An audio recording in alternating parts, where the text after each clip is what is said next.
Pourquoi avons-nous choisi ce thème de la coopération ? Franchement, est-ce que vous entendez parler de coopération en entreprise ? Moi, non. Non. Du tout. Je suis frappé de voir nous avons un discours extrêmement tourné vers l'efficacité, la compétitivité, et c'est normal. Le rendement, la rentabilité, et de voir tous les jours les carences phénoménales que nous vivons, je me mets dedans, sur cette question de l'efficacité de nos équipes et de nos fonctionnements ensemble. C'est pas du tout un thème ringard, le thème de la coopération. C'est vraiment un thème d'une actualité brûlante, et je crois que les ateliers d'hier, que ce soit l'atelier sur le numérique auquel j'ai participé, que ce soit l'atelier sur les process, nous montrent qu'il y a un appétit de co.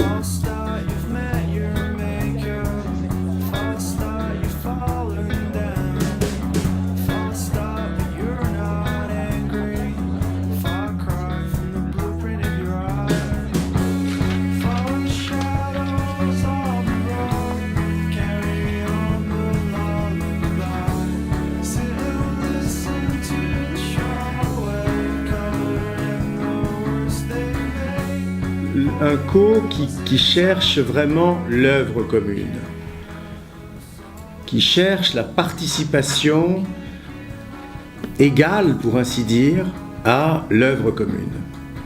Et la reconnaissance de chacun comme participant, comme apportant une pierre décisive à l'œuvre commune. Il n'y a rien à voir entre la réussite individuelle et la réussite collective. La réussite individuelle, d'abord, parce qu'elle est égoïste. On peut pas en parler sans arrêt, ou alors sinon, on est imbuvable. La réussite collective, c'est au contraire merveilleux parce qu'on peut la partager. Et que tout le monde a envie de partager la réussite. On peut la célébrer, beaucoup plus qu'une réussite individuelle. La gouvernance, c'est un sujet de questionnement permanent pour nous. Comment on peut être les plus efficaces possible en étant les plus proches du terrain et en faisant en sorte que le projet global de la coopérative soit porté par l'ensemble des producteurs et partagé aussi par les collaborateurs de la coopérative.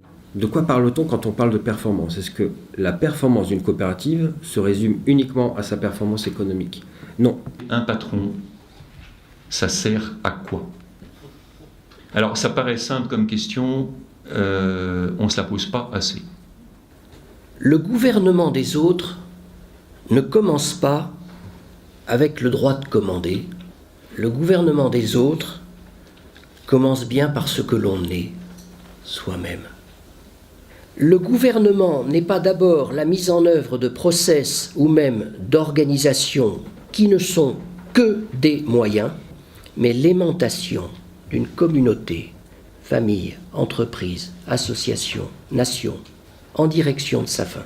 On peut dire que bien sûr, dans ce monde merveilleux des relations interpersonnelles dans l'entreprise, la coopération est de mise. Or, vous savez que c'est pas vrai. C'est pas vrai parce qu'il y a des tensions fortes, parce qu'effectivement, il y a un sentiment ou une attitude qui n'est pas condamnable, qui s'appelle l'ambition.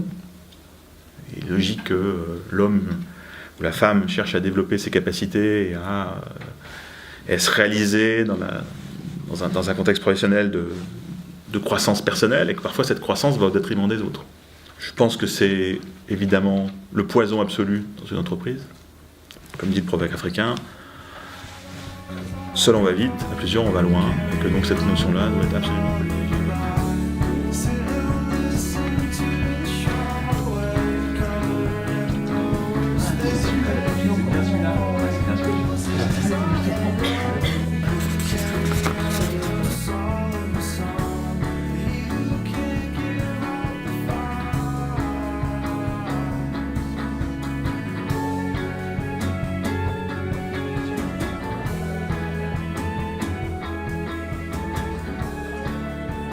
Je pense que si on veut, il faut arriver, et c'est pas simple, à ce que la coopération devienne, j'aime pas l'expression, mais c'est la seule que j'ai trouvée, un espèce de process, c'est-à-dire que ça devient naturel. Que s'il n'y a pas coopération, c'est pas naturel. Parce que dès lors que ça devient naturel, on fait ce qui est naturellement, ce à quoi on pense tout le temps, on n'y pense plus, quoi. Est-ce que dans nos entreprises, dans nos organisations, nous proposons une aventure humaine ? Est-ce que nous proposons quelque chose qui donne envie de nous engager? Est-ce que mes collaborateurs sont vraiment engagés parce que nous leur proposons quelque chose qui a du sens, quelque chose qui leur donne envie de s'engager? Il y a une aventure à vivre ensemble. Dans un monde plus tendu, qui connaît la confusion des fins, et qui nous place, pour ainsi dire, dans une insécurité constante, l'impératif moderne, c'est avoir de l'amitié les uns pour les autres. Nous entrons dans un monde dans lequel il devient absolument déterminant, décisif, dans lequel notre attente éthique, psychologique, morale, métaphysique, c'est d'avoir de l'amitié les uns pour les autres. L'amitié, c'est le moteur de la réciprocité. L'amitié, c'est tout sauf du copinage. C'est l'âme des échanges authentiquement humains. Traiter l'autre en ami. Je ne parle pas de l'amitié au sens électif de ce terme, mais tout être humain est digne d'être traité en ami. Ça ne veut pas dire que nous sommes amis de tout le monde, ça fait bien la différence, en ami, qui est le sens le plus profond du terme bienveillance. Et Thomas d'Aquin, quand il définit l'amitié, il dit que c'est un amour de mutuelle bienveillance fondé sur la communication des vies. Très belle forme.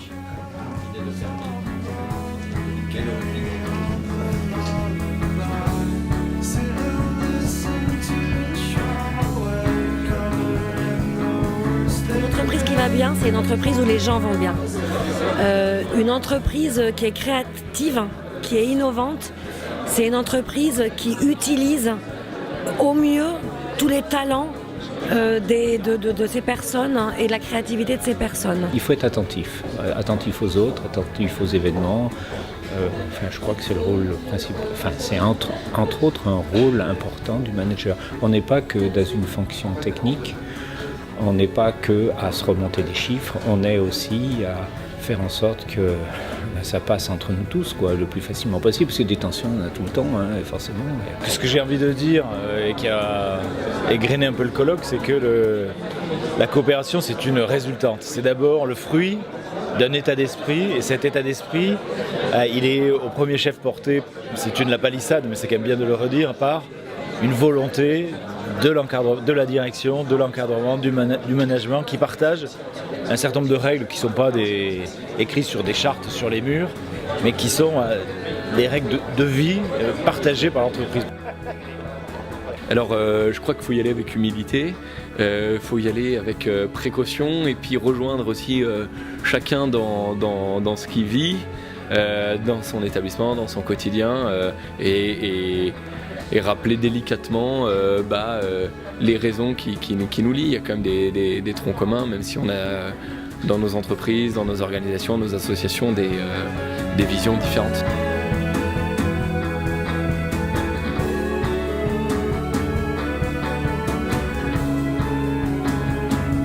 Et dites-vous bien que si dans votre environnement vous vous sentez seul pour vivre ça, vous vous sentez marginaux, parce que c'est pas la culture, parce que c'est pas l'histoire de la boîte, etc.